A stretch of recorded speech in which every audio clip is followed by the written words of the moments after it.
No doubt it is a sports event, लेकिन ये सयाहत से बिल्कुल टूरिज़्म से जुड़ा हुआ है।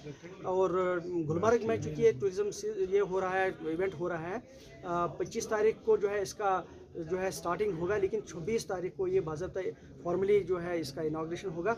दुनिया भर से लोग इसको देखते हैं और यहाँ मुल्क से और यहाँ जम्मू कश्मीर से कम 1000 के करीब इसमें एथलीट्स पार्टिसिपेट करते हैं।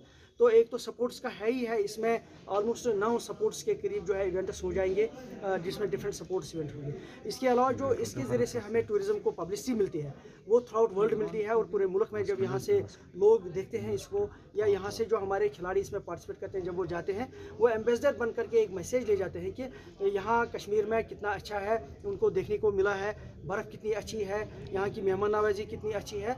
तो इस हवाले से सारे के सारे अरेंजमेंट जो है वो गुलमर्ग में किए जा चुके हैं।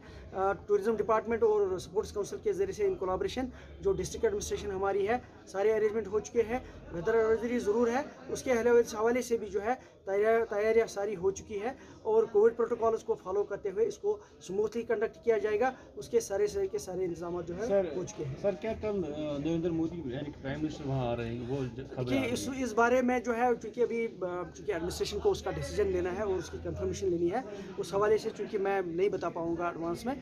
तो होपफुली चूँकि it will be a big event, और मुझे उम्मीद है इसमें जितने VIPs हैं वो पार्टिसिपेट भी करेंगे, उनके आने से इसमें ग्रेस और भी बढ़ जाएगी।